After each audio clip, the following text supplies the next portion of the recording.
ಎಲ್ಲರಿಗೂ ನಮಸ್ಕಾರ. ನಾನು Shivalingaiah KJ, CNC trainer. Dear friends, ಈ ದಿನ ನಾನು ನಿಮಗೆ ಈ CNCಯನ್ನು ಆಪ್ರೇಟ್ ಮಾಡುವಂಥ ಸಂದರ್ಭದಲ್ಲಿ ಬೇಕಾಗುವಂತಹ ಬಹು ಮುಖ್ಯವಾದ ನಾಲೆಡ್ಜನ್ನು, ಪ್ರೊಸೀಜರನ್ನು ನಾನು ನಿಮ್ಗೆ ಇವತ್ತು ತಿಳಿಸ್ಕೊಡ್ತೀನಿ. ಓಕೆ, ಈಗ ತಾವೆಲ್ಲರೂ CNC ಆಪ್ರೇಟ್ ಮಾಡ್ತಾ ಇದ್ದೀರಾ ಅಥವಾ CNC ಆಪ್ರೇಷನನ್ನು ಕಲೀಲಿಕ್ಕೆ ಹೋಗ್ತಾ ಇದ್ದೀರಾ ಅಂದರೆ, ಕಲಿತಾ ಇದ್ದೀರಾ ಅಂತ ಹೇಳಿದರೆ ನೀವು ಈ ನಾಲೆಡ್ಜ್ ನಿಮಗೆ ತುಂಬ ಇಂಪಾರ್ಟೆಂಟ್ ಆಗುತ್ತೆ, ಬೇಕಾಗುತ್ತೆ. ಸೊ ನೋಡಿ ಫ್ರೆಂಡ್ಸ್, ಈಗ ನಾನು ಒಂದು ವರ್ಕ್ ಪೀಸನ್ನು ಫೇಸಿಂಗ್ ಮಾಡಬೇಕು ಮತ್ತು ಪ್ಲೇನ್ ಟರ್ನಿಂಗ್ ಮಾಡಬೇಕು ಅಂತ ತಿಳ್ಕೊಳ್ಳಿ. ಸೊ ಈಗ ಇದು ಚೆಕ್ ಇದೆ, ಈ ಚೆಕ್ಕಿಗೆ ವರ್ಕ್ ಪೀಸನ್ನು ಫಿಕ್ಸ್ ಮಾಡ್ಕೋತೀನಿ.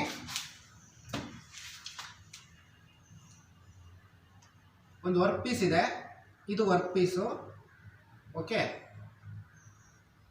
ವರ್ಕ್ ಪೀಸ್ ಇದೆ.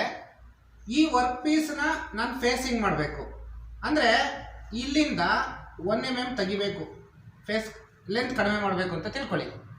ಅಂದರೆ 1 mm ಲೆಂತನ್ನು ರೆಡ್ಯೂಸ್ ಮಾಡಬೇಕು. ಅದೇ ರೀತಿ ಈ ಡಯಾಮೀಟ್ರಲ್ಲಿ, ಈಗ ಫಾರ್ ಎಕ್ಸಾಂಪಲ್ ಇದು 50.5 ಇದೆ ಅಂತ ತಿಳ್ಕೊಳ್ಳಿ. ನಾನು ಈ ಡಯಾಮೀಟ್ರನ್ನು 50 mm ಆಗಿ 50 mm ಡಯಾಮೀಟ್ರಿಗೆ ಮೇಂಟೈನ್ ಮಾಡಬೇಕು ಅಂತ ತಿಳ್ಕೊಳ್ಳಿ. ಸೊ ಏನೋ ಡಯಾಮೀಟ್ರಿಕಲಿ ಮೆಟೀರಿಯಲ್ ರಿಮೂವ್ ಮಾಡಬೇಕು, ಹಾಗೆಯೇ ಲೆಂತನ್ನು ರೆಡ್ಯೂಸ್ ಮಾಡಬೇಕು ಅಂತ ತಿಳ್ಕೊಳ್ಳಿ. ಸೊ ಈಗ ಈ ಆಪ್ರೇಷನ್ಸನ್ನು ಮಾಡಲಿಕ್ಕೆ CNCನಲ್ಲಿ ನಾವು ಪ್ರೋಗ್ರಾಮ್ ಬರಿತೀವಿ. ಗೊತ್ತಿರುತ್ತೆ ನಿಮಗೆ ಪ್ರೋಗ್ರಾಮ್ ಯಾವ ರೀತಿ ಬರಿತೀವಿ ಅಂತ. ಸೊ ವಿಶೇಷವಾಗಿ ಏನು ಫನಕ್ ಟರ್ನಿಂಗ್ ಸೆಂಟರ್ ಇದೆ, ಅದರಲ್ಲಿ ನಾವೇನು ಮಾಡ್ತೀವಿ, ಫಸ್ಟು ಮಿಷಿನನ್ನು ಓಮಿಗೆ ಕಳಿಸ್ತೀವಿ.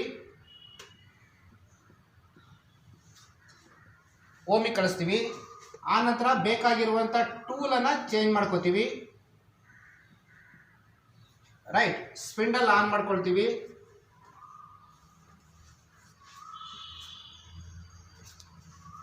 ಓಕೆ, ಜಾಬನ್ನು ರ್ಯಾಪಿಡಲ್ಲಿ ವರ್ಕ್ ಪೀಸ್ ಹತ್ರ ಪೊಸಿಷನ್ ಮಾಡ್ಕೋತೀವಿ. ಅದಾದ ಮೇಲೆ ಡೆಪ್ತ್ ಕೊಡ್ತೀವಿ. ನನಗಿಲ್ಲಿ 1 mm ಫೇಸಿಂಗ್ ಆಗಬೇಕು. ಓಕೆ, ಸೊ ಇದಾದಮೇಲೆ ಡೆಪ್ತ್ ಕೊಟ್ಟಾದಮೇಲೆ ನಂತರ ಫೇಸಿಂಗ್ ಮಾಡ್ತೀನಿ.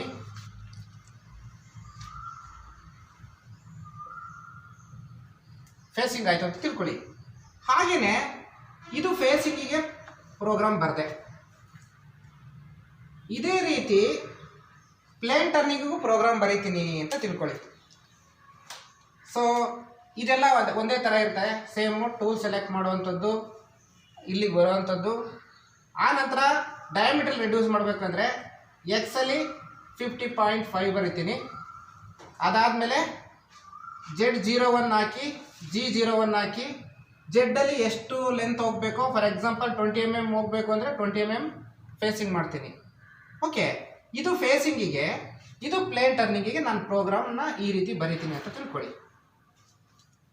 ಈಗ ನಾನು ವರ್ಕ್ ಪೀಸನ್ನು ಫಿಕ್ಸ್ ಮಾಡಿದೆ ಚೆಕ್ಕಿಗೆ, ಅದೇ ರೀತಿ ಪ್ರೋಗ್ರಾಮನ್ನು ಬರೆದು ಆಟೋಮೆಟಿಕ್ ಮೋಡಲ್ಲಿ ಎಕ್ಸಿಕ್ಯೂಟ್ ಮಾಡಿದೆ ಅಂತ ತಿಳ್ಕೊಳ್ಳಿ. ಆಗ ಕಟಿಂಗ್ ಟೂಲ್ ಏನು ಮಾಡುತ್ತೆ, ಈಗ ಟರೆಟ್ ಹೆಡ್ಡು ಇಲ್ಲಿ ಮಿಷಿನ್ 00 ಇದೆ ಅಂತ ತಿಳ್ಕೊಳ್ಳಿ. ಮಿಷಿನ್ 0 ಅಥವಾ ಓಮ್ ಪೊಸಿಷನಲ್ಲಿ ಇದೆ ಕಟಿಂಗ್ ಟೂಲು. ವರ್ಕ್ ಪೀಸ್ ಇಲ್ಲಿ ಫಿಕ್ಸ್ ಮಾಡಿದ್ದೀನಿ, ಕಟಿಂಗ್ ಟೂಲು ಹೋಮಲ್ಲಿದೆ, ಓಮ್ ಪೊಸಿಷನಲ್ಲಿದೆ. ಈ ಪ್ರೋಗ್ರಾಮ್ ಬರೆದೆ, ಸೈಕಲ್ ಆನ್ ಮಾಡಿದೆ, ಆಟೋಮೆಟಿಕಲಿ ಪ್ರೋಗ್ರಾಮ್ ರನ್ ಮಾಡಲಿಕ್ಕೆ ಪ್ರಾರಂಭ ಮಾಡಿದೆ. ಕಟಿಂಗ್ ಟೂಲ್ ಏನು ಮಾಡ್ತದೆ, ಕಟಿಂಗ್ ಟೂಲು ಇಲ್ಲೇನು 00 ಇದೆ, ಇಲ್ಲೇ ಈ 0ದಿಂದ, ಫಾರ್ ಎಕ್ಸಾಂಪಲ್ ಇಲ್ಲಿ Z0 ಇದೆ ಅಂತ ಹೇಳಿದರೆ, ಈ Z0ದಿಂದ ಕಟಿಂಗ್ ಟೂಲು ಇಲ್ಲಿಂದ 1 mm ಮೈನಸ್ ಅಂದರೆ ಮುಂದಕ್ಕೆ ಬಂದು ವರ್ಕ್ ಮಾಡೋಕ್ಕೆ ಸ್ಟಾರ್ಟ್ ಮಾಡುತ್ತೆ, ಫೇಸಿಂಗ್ ಮಾಡುತ್ತೆ. ಅದೇ ರೀತಿ ಈ ಪ್ಲೇನ್ ಟರ್ನಿಂಗ್ ಆಗಬೇಕಲ್ಲ, ಈ X0ದಿಂದ ಕಟಿಂಗ್ ಟೂಲು 0.5 mm ಮುಂದಕ್ಕೆ ಬಂದು ಇಲ್ಲಿ ಪ್ಲೇನ್ ಟರ್ನಿಂಗ್ ಮಾಡುತ್ತೆ. ಸೊ ಅಂದರೆ ಇಲ್ಲಿ ಜಾಬ್ ಆಗುತ್ತೆ, ಎಲ್ಲಿ ಈ ಪ್ರೋಗ್ರಾಮ್ ಏನು ಬರೆದ್ವಿ, ಈ ಪ್ರೋಗ್ರಾಮು ನಾನು ಜಸ್ಟ್ ವರ್ಕ್ ಪೀಸನ್ನು ಫಿಕ್ಸ್ ಮಾಡಿ ಕಟಿಂಗ್ ಟೂಲನ್ನು ಫಿಕ್ಸ್ ಮಾಡಿಕೊಂಡು ಪ್ರೋಗ್ರಾಮ್ ಬರೆದು ಸೈಕಲ್ ಆನ್ ಮಾಡಿದರೆ ನಮ್ಮ ಆಪ್ರೇಷನ್ಸ್ ಏನಾಗಬೇಕು, ಪ್ಲೇನ್ ಟರ್ನಿಂಗು ಮತ್ತು ಫೇಸಿಂಗ್ ಏನಾಗಬೇಕು ಅದು ಇಲ್ಲಿ ಆಗಲಿಕ್ಕೆ ಪ್ರಾರಂಭ ಆಗುತ್ತೆ. ಹಾಗಾದರೆ ಈಗ ನಮಗೆ ಜಾಬ್ ಇರೋದೆಲ್ಲಿ, ಇಲ್ಲಿ. ಬಟ್ ಕಟಿಂಗ್ ಟೂಲ್ ಓಡ್ತಾ ಇರೋದೆಲ್ಲಿ, ಇಲ್ಲಿ ಓಡ್ತಾ ಇರುತ್ತೆ. ಏನು ಓಮ್ ಪೊಸಿಷನ್ಸ್ ಇದೆ ಆ ಪೊಸಿಷನ್ಸನ್ನು ರೆಫರೆನ್ಸ್ ಆಗಿ ಇಟ್ಕೊಂಡು ಇದನ್ನು X0 Z0 ಮಾಡಿಕೊಂಡು ಕಟಿಂಗ್ ಟೂಲು ಇಲ್ಲಿ ಓಡಲಿಕ್ಕೆ ಪ್ರಾರಂಭ ಮಾಡುತ್ತೆ. ಬಟ್ ನಮಗೇನಾಗಬೇಕಾಗಿರೋದು, ಇಲ್ಲಿ ಓಡಬೇಕಾಗಿರೋದು, ಇಲ್ಲಿ ನಮಗೆ ಜಾಬ್ ಮೇಲೆ ಆಪ್ರೇಷನ್ಸ್ ಆಗಬೇಕಾಗಿರೋದು. ಹಾಗಾದ್ರೆ ಇಲ್ಲಿ ತಪ್ಪಾಯ್ತಲ್ಲ. ಏನು ತಪ್ಪಾಯಿತು ನೋಡಿ ಫ್ರೆಂಡ್ಸ್, ಇಲ್ಲಿ ನಾವು ಮಾಡುವಂಥ ಪ್ರೊಸೀಜರಲ್ಲಿ ಒಂದು ಪ್ರೊಸೀಜರನ್ನು ಸ್ಕಿಪ್ ಮಾಡಿದ್ದೀವಿ, ಇಲ್ಲಿ ಮಾಡಿಲ್ಲ, ನಾವು ಮರೆತು ಬಿಟ್ಟಿದ್ದೀವಿ. ಯಾವುದು ಅದು ಯಾವುದು ಅಂತ ಹೇಳಿದರೆ, ಈ 00 ಏನಿದೆಯಲ್ಲ, ಮಿಷಿನ್ 00 ಏನಿದೆಯಲ್ಲ, ಈ 00ನ ಇಲ್ಲಿಗೆ ಶಿಫ್ಟ್ ಮಾಡುವುದು. ಎಲ್ಲಿಗೆ? ವರ್ಕ್ ಪೀಸಿನ ಸೆಂಟ್ರಿಗೆ X0 ಮಾಡಬೇಕಾಗಿತ್ತು, ವರ್ಕ್ ಪೀಸಿನ ಫೇಸ್ಗೆ Z0 ಶಿಫ್ಟ್ ಮಾಡಬೇಕಾಗಿತ್ತು. ಸೊ ಈ 00ವನ್ನು ಅಂದರೆ ಮಿಷಿನ್ 0ವನ್ನು ವರ್ಕ್ ಪೀಸಿನ X0ಗೆ X ವ್ಯಾಲ್ಯೂವನ್ನು, ಮಿಷಿನಿನ Z ವ್ಯಾಲ್ಯೂವನ್ನು ವರ್ಕ್ ಪೀಸಿನ ಫೇಸ್ಗೆ ಶಿಫ್ಟ್ ಮಾಡುವಂಥ ಒಂದು ಪ್ರೊಸೀಜರನ್ನು ನಾವು ಒಂದು ಹೆಸರಿಂದ ಕರಿತೀವಿ. ಯಾವುದದು? ಟೂಲ್ ಆಫ್ ಸೆಟ್ಟಿಂಗ್ ಅಂತ. ಯಾವುದದು? ಟೂಲ್ ಆಫ್ ಸೆಟ್ಟಿಂಗ್ ಅಂತ. ಹಾಗಾದರೆ ಟೂಲ್ ಆಫ್ ಸೆಟ್ಟಿಂಗ್ ಅಂದರೆ ಏನು ಅನ್ನೋದನ್ನು ನಾನು ಇವತ್ತಿನ ತರಗತಿಯಲ್ಲಿ ನಿಮ್ಗೆ ಹೇಳ್ಕೊಡ್ತೀನಿ. ಓಕೆ, ಟೂಲ್ ಆಫ್ ಸೆಟ್ ಅಂದರೆ ಏನು, ಟೂಲ್ ಆಫ್ ಸೆಟ್ಟಿಂಗನ್ನು ಯಾವ ರೀತಿ ಮಾಡ್ತೀವಿ ಅನ್ನೋ ಪ್ರೊಸೀಜರನ್ನು ಥಿಯರಿ ಮತ್ತು ಪ್ರಾಕ್ಟಿಕಲಿ ಮಷಿನ್ ಮೇಲೆ ನಿಮಗೆ ಡೆಮಾನ್ಸ್ಟ್ರೇಷನ್ ಮಾಡಿ ನಾನು ಇವತ್ತಿನ ಕ್ಲಾಸಲ್ಲಿ ನಿಮಗೆ ತೋರಿಸ್ಕೊಡ್ತೀನಿ. ಓಕೆ, ಹಾಗಾದರೆ ಇವತ್ತಿನ ತರಗತಿಯ ಟಾರ್ಗೆಟ್ಗಳನ್ನು ನೋಡೋಣ, ನಾವು ಅಬ್ಜೆಕ್ಟಿವ್ಸ್ಗಳನ್ನು ನೋಡೋಣ. ಸೊ ಇವತ್ತಿನ ತರಗತಿಯ ವಿಷಯ ಬಂದು ಟೂಲ್ ಆಫ್ ಸೆಟ್ಟಿಂಗ್ ಅಂತೇಳಿ. ಸೊ ಇವತ್ತಿನ ಅಬ್ಜೆಕ್ಟಿವ್ಸ್ಗಳನ್ನು ನೋಡೋಣ.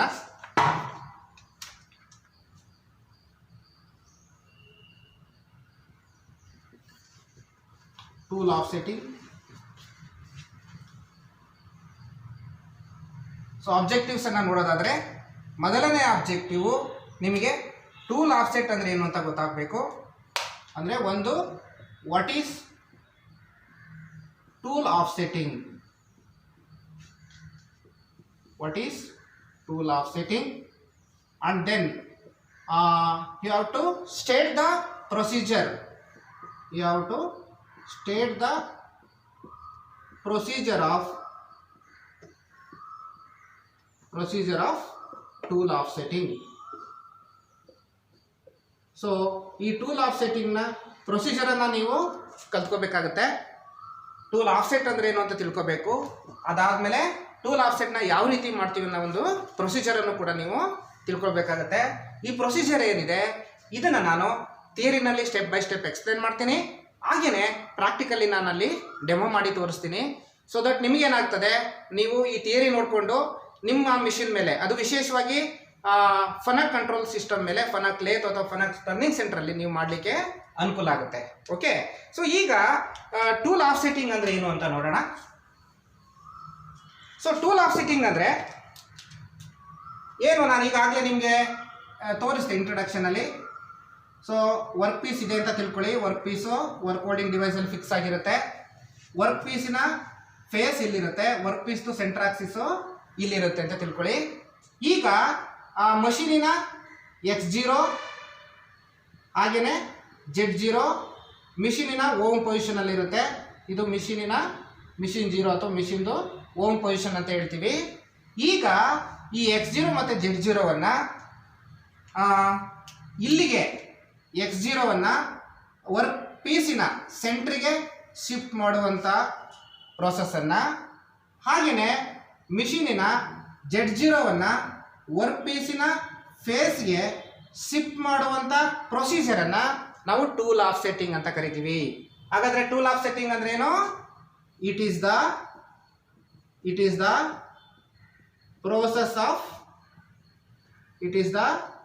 process of shifting machine x0 and machine z0 to the workpiece center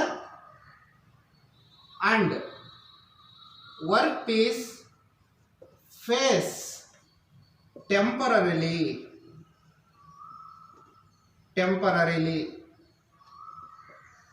is called as tool offsetting. Okay, ಈಗ ಗೊತ್ತಾಯ್ತಲ್ಲ. ಸೊ ಟೂಲ್ ಆಫ್ಸೆಟ್ಟಿಂಗ್ ಅಂದ್ರೆ it is the process of shifting machine x0 to the workpiece center.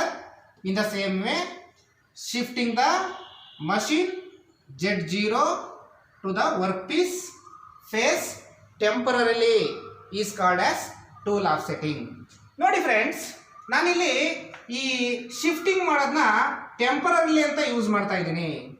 ಯಾಕೆ ಅಂತ ಹೇಳಿದ್ರೆ, machine manufacturer ಯಾವಾಗಲೂ ಕೂಡ ಆ machine 0 ಒಂದು ಕಡೆ ಫಿಕ್ಸ್ ಮಾಡಿರ್ತಾರೆ. ಅದು ಪರ್ಮನೆಂಟ್ 0 ಮಷಿನ್ಗೆ ಹೋಮ್ ಪೊಸಿಷನ್. ನಾವು ಇಲ್ಲಿ ಏನು ಜಾಬ್ಗಳನ್ನು ಲೋಡ್ ಮಾಡ್ತೀವಿ ಆಪರೇಷನ್ಸ್ ಅನ್ನು ಮಾಡಲಿಕ್ಕೆ, ಅದರ ಲೆಂತ್ಗಳು ವೇರಿ ಆಗ್ತಾ ಇರುತ್ತೆ. ಫಾರ್ ಎಕ್ಸಾಂಪಲ್, ಈಗ ಈ ವರ್ಕ್ ಪೀಸಿನ ಫೇಸ್ ಇಲ್ಲಿದೆ, ಇಲ್ಲಿಗೆ ನಾವು z0ನ ಶಿಫ್ಟ್ ಮಾಡ್ತೀವಿ. ಇನ್ ಕೇಸ್ ವರ್ಕ್ ಪೀಸ್ ಉದ್ದ ಆಯಿತು, ಇನ್ನೂ ಲೆಂತ್ ಆಯಿತು ಅಂತ ತಿಳ್ಕೊಳ್ಳಿ, ಅವಾಗ ಫೇಸು ಇಲ್ಲಿಗೆ ಬರಬೇಕಾಗುತ್ತೆ. So as the workpiece diameter and the length of the workpiece varies, our shifting values also varies. Okay, so workpiece ನ ಡೈಮೆನ್ಷನ್ಸ್ ವೇರಿಯೇಷನ್ ಆದಂಗೆ ನಾವೇನು ಇಲ್ಲಿಂದ ಶಿಫ್ಟ್ ಮಾಡ್ತೀವಲ್ಲ, ಟೂಲ್ ಆಫ್ಸೆಟ್ಟಿಂಗ್ ಮಾಡ್ತೀವಲ್ಲ, ಆ ವ್ಯಾಲ್ಯೂಸ್ ಕೂಡ ವೇರಿ ಆಗ್ತಾ ಹೋಗುತ್ತೆ. ಹಾಗಾಗಿ ಜಾಬ್ಗಳ ಡೈಮೆನ್ಷನ್ಸ್ ವೇರಿಯೇಷನ್ ಆದಂಗೆ ಈ ವ್ಯಾಲ್ಯೂಸ್ ಕೂಡ ವೇರಿಯೇಷನ್ ಆಗುತ್ತೆ. ಹಾಗಾಗಿ ನಾನು it is the process of shifting machine 0 and machine z0 to the workpiece center and workpiece face temporarily is called as tool offsetting. ಗೊತ್ತಾಯ್ತಲ್ಲ? ನಾವು ಟೂಲ್ ಆಫ್ಸೆಟ್ಟಿಂಗ್ ಮಾಡ್ದಲೇನೆ ವರ್ಕ್ ಫಿಕ್ಸ್ ಮಾಡಿ just ಟೂಲನ್ನು fix ಮಾಡಿಕೊಂಡು tool offsetting ಮಾಡಲಿಲ್ಲ ಅಂದರೆ control unit machine controller ಏನಿದೆ ಅದು ನಾವು ಕೊಡುವಂಥ ಎಲ್ಲ ವ್ಯಾಲ್ಯೂಸನ್ನು ಎಲ್ಲಿಂದ ಕನ್ಸಿಡರ್ ಮಾಡ್ಕೊಳ್ತದೆ, ಎಲ್ಲಿಂದ ಮೆಷರ್ ಮಾಡ್ಕೊಳುತ್ತೆ? ಮಿಷಿನ್ 0ದಿಂದ ಮೆಷರ್ ಮಾಡ್ಕೊಳ್ತದೆ.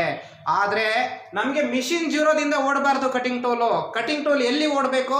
ಕಟಿಂಗ್ ಟೂಲು ನಾವು ಫಿಕ್ಸ್ ಮಾಡಿರುವಂಥ ವರ್ಕ್ ಪೀಸಿನ ಸೆಂಟ್ರಿಂದ ಓಡಬೇಕು. ಹಾಗೆಯೇ ವರ್ಕ್ ಪೀಸಿನ ಫೇಸಿಂದ ಸ್ಟೆಪ್ ಲೆಂತ್ಗಳನ್ನು ಮೇಂಟೈನ್ ಮಾಡುವಾಗ ಹೋಗಬೇಕು.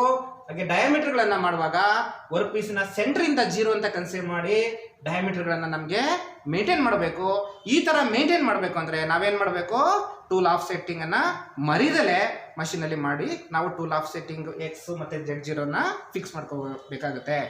ಓಕೆ, ಈಗ ನಿಮಗೆ ಮೊದಲನೇ ಆಬ್ಜೆಕ್ಟಿವ್ ಗೊತ್ತಾಯಿತು. ಈಗ ಎರಡನೇ ಆಬ್ಜೆಕ್ಟಿವ್ ಅನ್ನು ನೋಡೋಣ.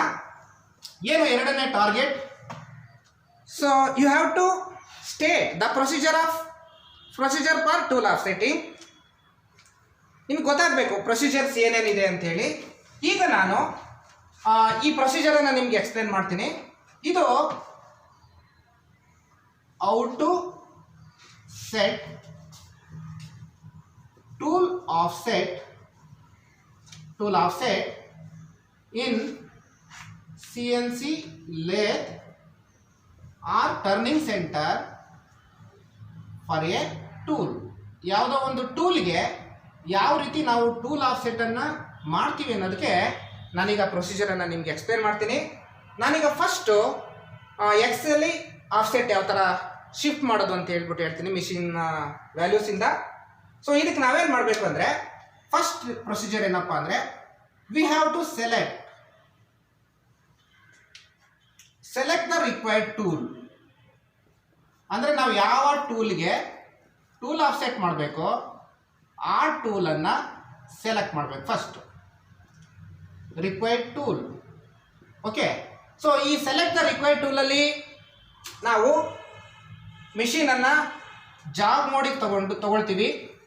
ಓಕೆ, ಮಿಷಿನನ್ನು ಜಾಗ್ ಮೋಡಿಗೆ ತಗೊಂಡು ಅಲ್ಲಿ ನಾವು ಟೂಲನ್ನು ಸೆಲೆಕ್ಟ್ ಮಾಡ್ಕೋತೀವಿ. ಮ್ಯಾನ್ಯುಯಲಿ ಸೆಲೆಕ್ಟ್ ಮಾಡ್ಕೋಬೋದು, ಅದು select the required tool. For example ನಾನೀಗ ಇಲ್ಲಿ ಟೂಲ್ ನಂಬರ್ 2 ಅನ್ನು ಸೆಲೆಕ್ಟ್ ಮಾಡ್ಕೊಳ್ತೀನಿ.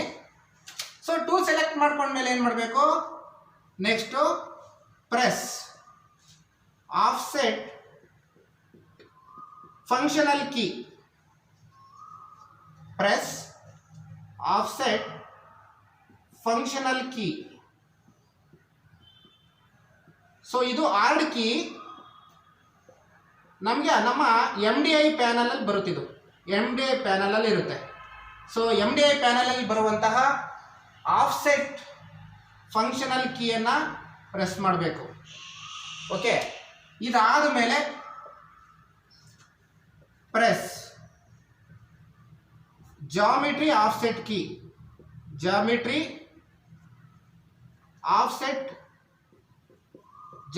Offset key by using soft key. Soft key ಇದೆಯಲ್ಲ, ಮಿಷಿನ್ ಡಿಸ್ಪ್ಲೇ ಪ್ಯಾನಲಲ್ಲಿ ಡೌನಲ್ಲಿ ಬರುತ್ತೆ ಸಾಫ್ಟ್ ಕೀ, ಆ ಕೀಯನ್ನು ಪ್ರೆಸ್ ಮಾಡಬೇಕು. ಯಾವುದಿದು, ಆ ಡಿಸ್ಪ್ಲೇ ಪ್ಯಾನಲಲ್ಲಿ ಬರುತ್ತಿದ್ದು. ಓಕೆ, ಡಿಸ್ಪ್ಲೇ ಪ್ಯಾನಲಲ್ಲಿ ಬರುತ್ತೆ, ಆ ಕೀಯನ್ನು ಪ್ರೆಸ್ ಮಾಡಬೇಕು. 4ನೇದು move the cursor.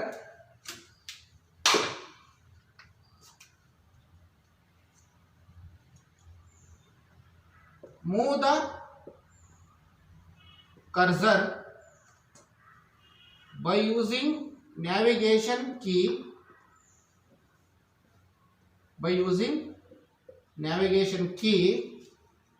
and position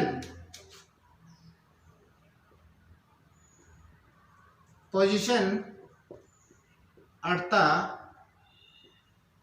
required offset number,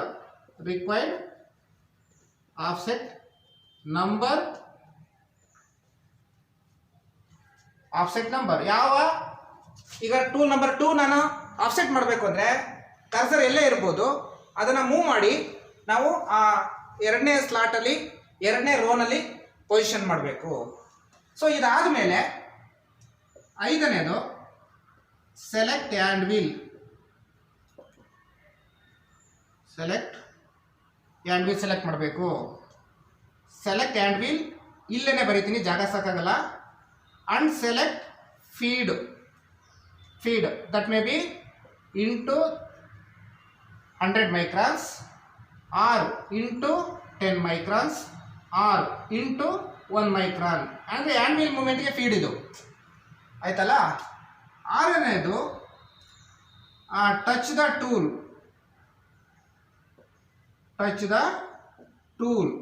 at the outside diameter of work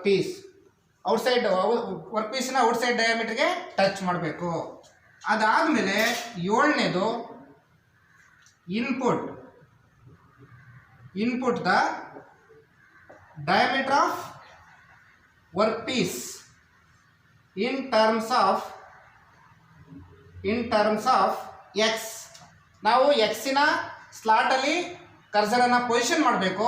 ನಾನು ಎಕ್ಸಲ್ಲಿ ಈಗ ಆಫ್ಸೆಟ್ ಮಾಡ್ತಾ ಇದ್ದೀನಿ ಅಂದರೆ ಅಲ್ಲಿ ಪೊಸಿಷನ್ ಮಾಡಿ, ಈಗ for example work piece diameter 55 ಇದ್ದರೆ ನಾವಲ್ಲಿ ಎಕ್ಸ್ ಈಸ್ ಈಕ್ವಲ್ ಟು 55 ಅಂತ ಟೈಪ್ ಮಾಡಬೇಕು. ಓಕೆ, ಅಂದರೆ ಕರ್ಸರ್ನ ಮೂವ್ ಮಾಡಬೇಕು. 2ನೇ ಟೂಲ್ ಇದ್ದರೆ 2ನೇ ಸ್ಲಾಟಿಗೆ ನಿಲ್ಲಿಸಬೇಕು, ರೋಗೆ ನಿಲ್ಲಿಸಬೇಕು.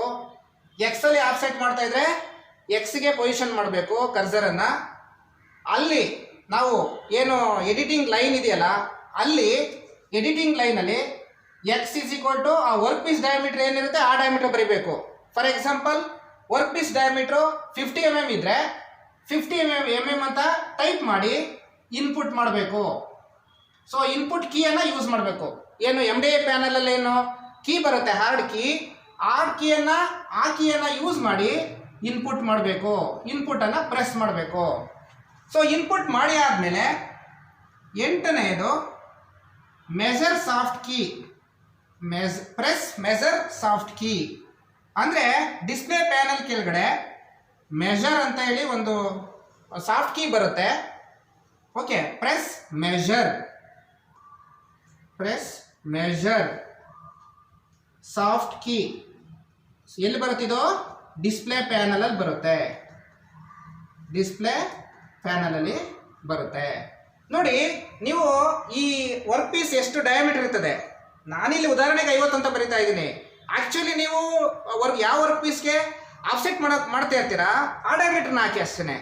ಸೊ ನಾನಿಲ್ಲಿ 50 mm ಇದೆ ವರ್ಕ್ ಪೀಸ್ ಅಂದ್ಕೊಂಡಿದ್ದೀನಿ.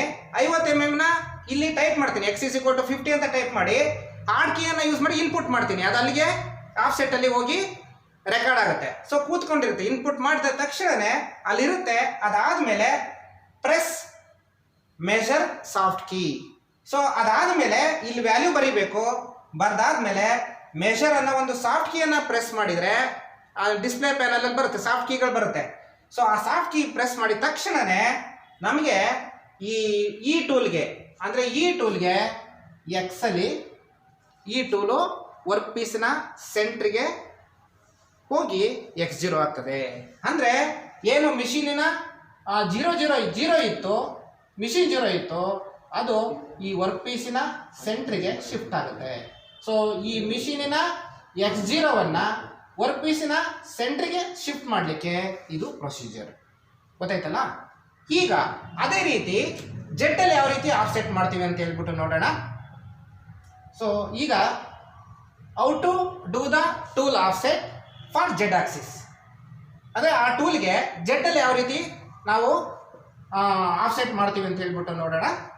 ಸೊ ಇಲ್ಲಿ ಜೆಡ್ಗೆ ನಾನಿಲ್ಲಿ ಜೆಡ್ಡಲ್ಲಿ ಆಫ್ಸೆಟ್ ಮಾಡ್ತಾ ಇದ್ದೀನಿ. ಈಗ ಇಲ್ಲಿ ಸೇಮ್ ಪ್ರೊಸೀಜರ್ ಆಗುತ್ತೆ. ಸೆಲೆಕ್ಟ್ ದ ರಿಕ್ವೈರ್ಡ್ ಟು, ನಾನು ಟೂಲ್ ನಂಬರ್ 2 ತಗೊಳ್ತೀನಿ. ಪ್ರೆಸ್ ಆಫ್ಸೆಟ್ ಫಂಕ್ಷನಲ್ ಕೀ, ಆರ್ಡ್ ಕೀ, ಅದು MDI ಪ್ಯಾನಲ್ ಬರುತ್ತೆ. ಪ್ರೆಸ್ ಮಾಡ್ತೀನಿ.